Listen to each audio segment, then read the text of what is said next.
Good evening and welcome to tonight's broadcast of Demon Football as the Demons get ready to take on Lubbock Estacado in Lubbock tonight. I'm Zane Powers. I'm joined this week again by Coach Dunham. And Coach, good to see you tonight. Hey, good to see you. Appreciate you having me on. You bet. Demons were in a battle this past Friday night. Two playoff-tested teams that really both seem to be eager to prove something again this season. How do you feel like your team fought and played this past Friday night? I thought we played extremely hard. I mean, as I've stated, I think it was a tale of two halves. But I think there's a lot that goes into that. I thought our kids, we came out and played really, really well.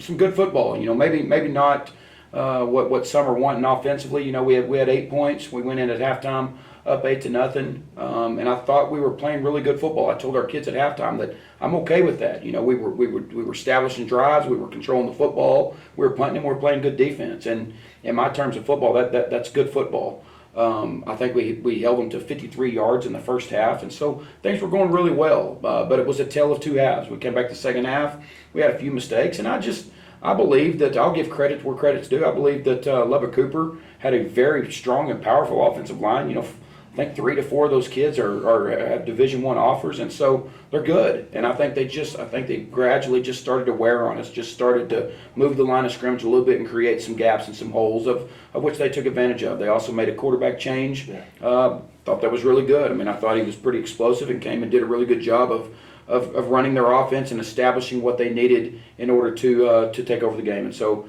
really excited about our kids. Never did I feel any panic. I thought they played hard all night long. There were some mistakes, but there were some mistakes with our coaching staff as well. I mean, and I'll be the first to admit that. I mean, we have some things go a little bit different in the second half, and I still think we're in the football game and give ourselves a chance to win that game. For sure. We recognize this, but also Pigskin Prep has recognized the toughness of this matchup. They moved Dumas in their state rankings from number 9 to number 8, even after the loss of this past week. Max Prep ranks our strength of schedule as one of the toughest in 4A Division I. And your teams have never worried about facing that top-notch, highly ranked competition in non-district play. We've played in the past teams like Wichita Falls Riders, Stephenville. We even scheduled Waco La Vega a couple years ago, but COVID kind of took care of all of that. How does facing a team like Lubbock Cooper and scrimmaging teams like Lubbock, Coronado, and Caprock get your team ready for the grind of this season? I think it's going to help us. I definitely believe that we've got to put our kids in some stress and some tough situations. I don't know that we actually gain a whole lot from scheduling teams that we know we can beat. I think it's big. I think it's you look at our schedule. You look at even our scrimmages. We scrimmaged Lubbock Coronado, a team that's a perennial 3 to 4 round deep football team in 5A, and then you look at Amarillo Caprock. They're much improved, as you saw from their first week score with Hereford of a 52-6, a 52-7 win there, and then we open up with Lubbock Cooper, and so it's extremely tough schedule. But I think that's going to do nothing but help us later in the season, and so we've had a lot of success here lately. But there's still some things that we haven't reached. I mean, we still haven't found a way to win a regional championship, and I think we've got to set ourselves up with these tough opponents in the preseason if we want to. I'm not for sure. I mean, I know there's some really good football teams, but Lubbock Cooper is going to be one of the toughest. I believe that we'll see all year long, and so we learn from that, just as we did last year. We came out and played Ryder the first week, and we learned from those things. We took a very young team last year out there against Ryder, and we just continually got better and better every week, and so I think this will be no different. We've definitely had a disappointed coaching staff and football players after our loss last week, but I do think we keep it all in perspective. I think we understand what that game did for us and where it's going to put us in the future, and so we're really hungry. Our kids really came hungry Saturday to work, and we're really excited about moving forward from this game. And it's fun to see these guys compete, and it's something that your program continually shows in everything that you do, whether it's during the summer or each week of who you play. It seems like each game, these guys don't go into a game thinking there's no chance for us, we don't have an opportunity. It's like each week these guys know what they need to do, what they need to take care of to be successful. Sure. I think our kids, I think that's different of changing the culture. I think that's what's happened here in the last,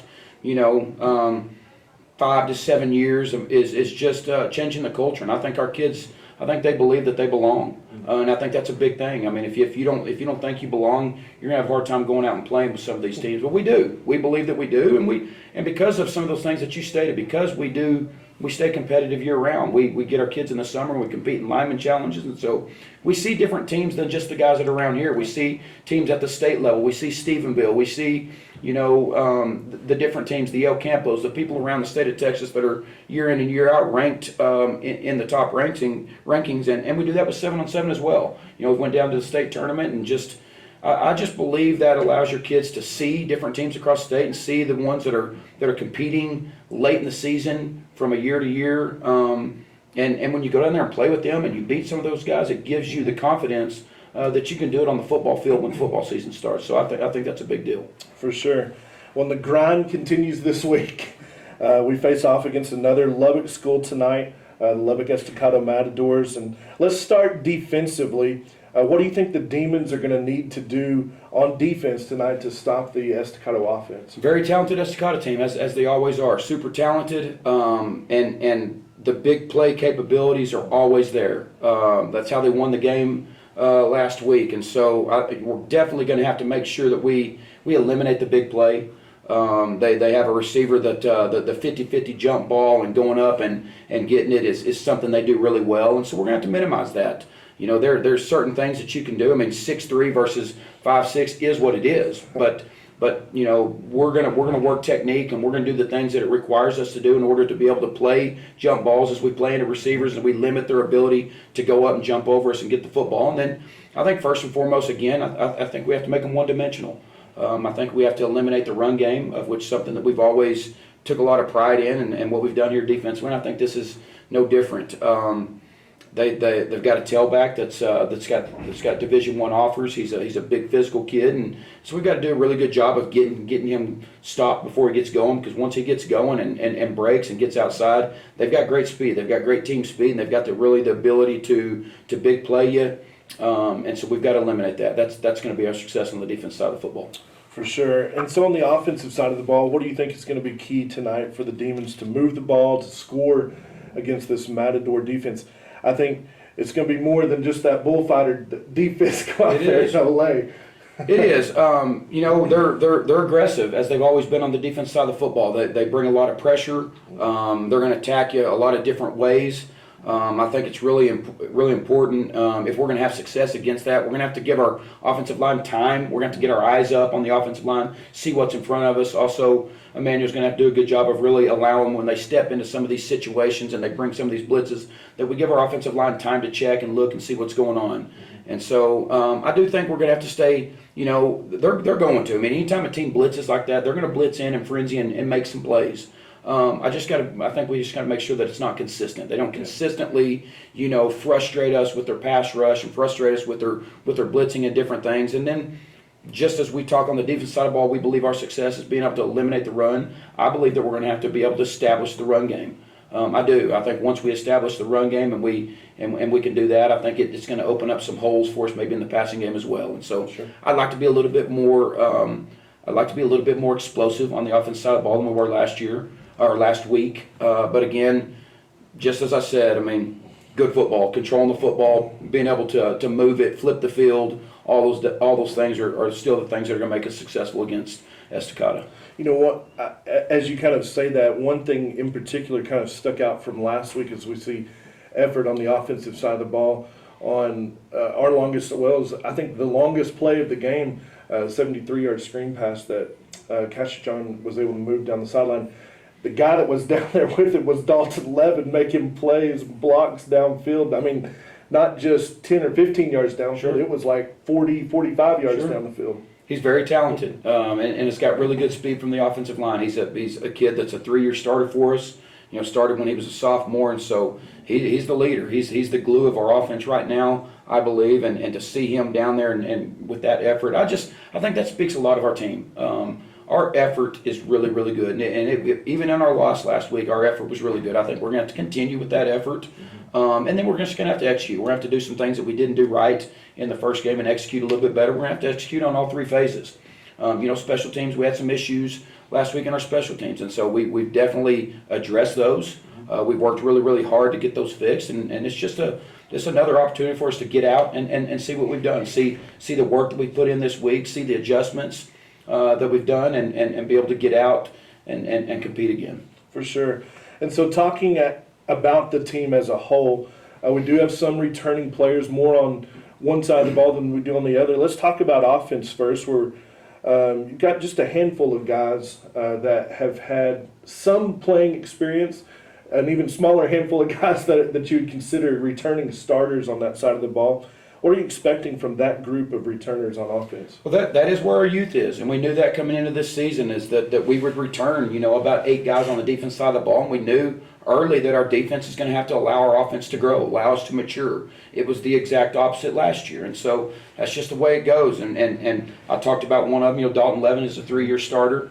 We've got Oliver Ortiz that's also a starter, which he did not play last week, and so we were missing him. I think that's something with only 3 to 4 starters coming back on our offensive side of the football. That's something that we were missing. Rodrigo Martinez, our center, he has varsity experience, but it wasn't all the time last year. Jace Harris, another receiver that we would consider a starter that's returning. I mean, again, he wasn't in every game. So he has varsity experience, but it's not necessarily coming back as a starter. And so, we're very limited on the offense. Emmanuel Abanez, our quarterback, he definitely has had Friday night experience. It's just not at that position. Yeah. And so I thought he had a really good game last week, but he's going to continue. Things are really going to start slowing down for him on the offense side of the football. And I think when that does, he's really going to execute and really be a great leader on the offense side of the football for us. So who are some guys on offense that maybe not many of our fans have heard of that you feel could make a big impact this season? Sure. I really like our 2 young running backs. We use a running back by committee. Jahir Cashajon is a senior that we saw last week on the big screen play.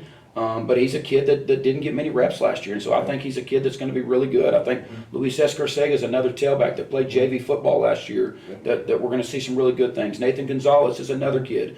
These kids have really invested. They've invested a lot.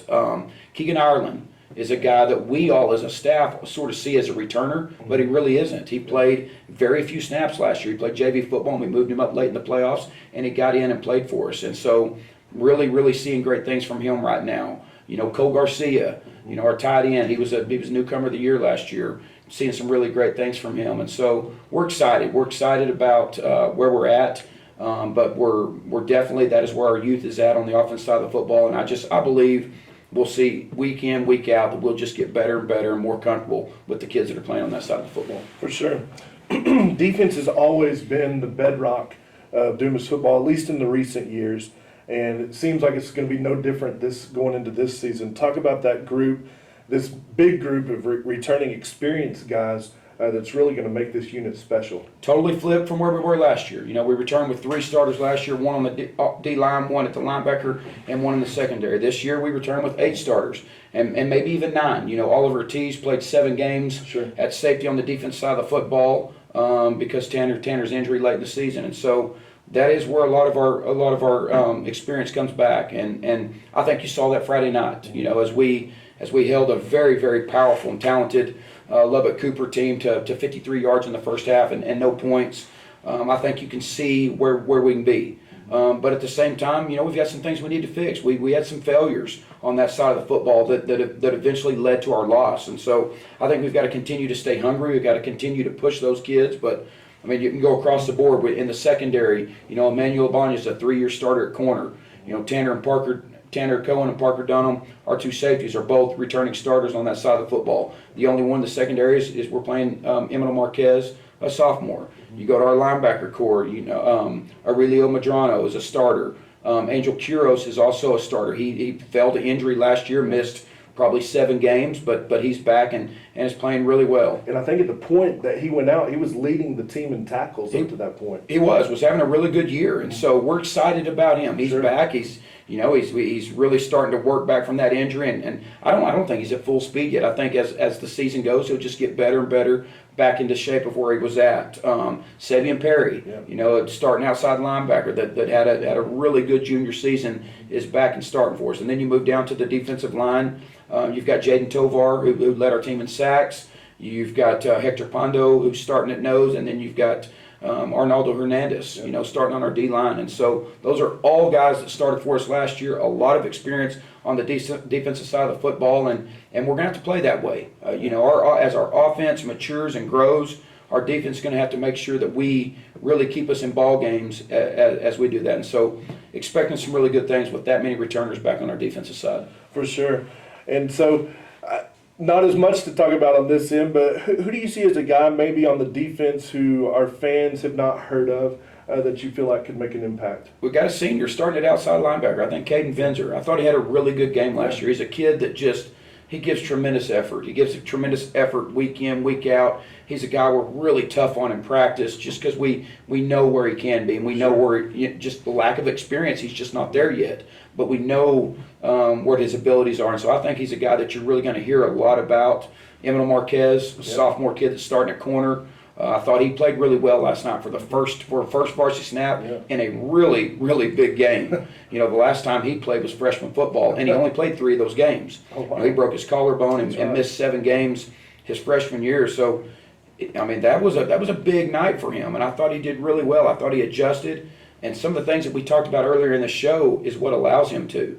We really grew him up this summer in 7-on-7. He was a guy that traveled with us and started in 7-on-7, and so because we do those things, we think we can grow some of those young kids up before we start the season. We can get some of those growing pains taken care of in the summer and not have to wait until football season. And so those are 2 big names I think you'll hear defensively. When I thought Emmanuel made one of the best defensive plays in the scrimmages that I saw, where he was defending a slant on the inside, came away with an interception. He did. I think that was against Caprock Wood. Yeah. I think they were running like a little missile screen or a fast screen out there on the edge. He broke on it and actually picked it. And so, yes, we're expecting some really good things from him. He's a really talented kid. And again, as we talked to a lot of our kids, I think he'll just get better and better every week as he gets that Friday night experience. All right.